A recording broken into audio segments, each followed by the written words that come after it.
এইসব জিনিসগুলো যত্রতত্র রেখে দেয় রাস্তা ভাঙা এই অজুহাতে। বিভিন্ন সময় বিভিন্ন জায়গায় বিভিন্ন কাজ চলছে রাস্তা সংস্কারের বা নতুন করে রাস্তা তৈরি করতে, অথবা কাঁচা রাস্তা পাকা হিসেবে গঠন করতে।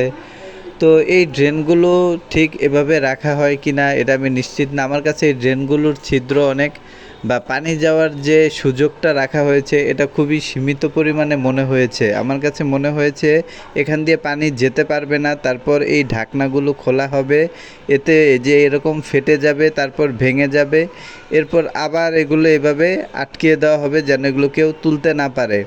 মানুষ আসলে ড্রেন চায় যেন পানিগুলো যেতে পারে। যদি সেইভাবে রাখা হয় ড্রেন বা ড্রেনের নামার পানির যে জায়গাটা বা ছিদ্রটা, তাহলে আর সমস্যাই থাকে না। কিন্তু মানুষ একটু যদি অসুবিধায় পড়ে তাহলে মানুষ আবার অন্য কিছু করে ফেলে, যেমন স্ল্যাবগুলো ভেঙে ফেলে বা ওই লোহার ঢাকনাগুলো ভেঙে ফেলে, বা তারা তাদের সুবিধা মতো পাইপ লাগানোর চেষ্টা করে বা পানিগুলো সরানোর চেষ্টা করে।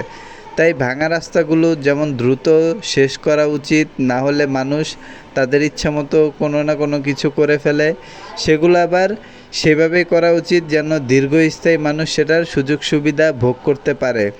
যেমন কোনো জায়গায় ভেঙে গেলেও সেটা দ্রুততম সময়ের মধ্যে সংস্কার করার প্রয়োজন পড়ে। এখানে রাস্তা ভাঙা এই অজুহাতে পানির লাইনটা কাটা, যে পানি শ্যাওলা পড়ে হলুদ থেকে লাল হয়ে গিয়েছে, মানে কতদিন ধরে এখান দিয়ে পানি পড়ছে কিন্তু কেউ বন্ধ করতে আসছে না এই পানিটা, বা পাইপটা সংস্কার করতে কেউ আসছে না। এই ধরনের দোকানপাটগুলো সব জায়গায় দেখা যায়। একেবারে যে জায়গায় নতুন করে রাস্তা তৈরি হয় বা নতুন করে রাস্তা সংস্কার করা হয়, তো সেই জায়গাতেই এই দোকানগুলো দেখা যায়।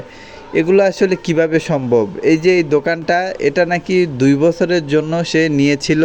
সে 2 বছর এই জায়গায় দোকানদারি করবে, এর জন্য বাঁশ দিয়ে একবারে টেবিল দিয়ে চৌকি দিয়ে তারা তাদের মতো করে সাজিয়ে গুছিয়ে নিয়েছে। একটা ব্যস্ততম সড়কে তারা কিভাবে 2 বছরের জন্য দোকান নিতে পারে আমি আসলেও নিশ্চিত না। কারণ অনেক সময় মানুষ বলে যেগুলো খুব বাড়িয়ে চাড়িয়ে বলা হয়, তারপরেও অনেক দোকান রয়েছে যেখানে আমি 1 বছর ধরে মানুষকে কেনাকাটা করতে দেখেছি, 2 বছর ধরে কেনাকাটা করতে দেখেছি, 3 বছর ধরে কেনাকাটা করতে দেখেছি। ঠিক 4-5 বছর ধরে রাস্তার কাজ হচ্ছে না, ভাঙাচোরা অবস্থায় পড়ে রয়েছে। এই 4-5 বছর ধরেই এই দোকানগুলোকে এ জায়গায় দেখা যাবে। রাস্তার কাজ হচ্ছে না বা ধীর গতিতে হচ্ছে, তার মানে তো এই না যে রাস্তা বন্ধ করে দিলেও হবে, মানুষ আসা যাওয়া করে না বা গাড়ি আসা যাওয়া করতে সমস্যা হয় না।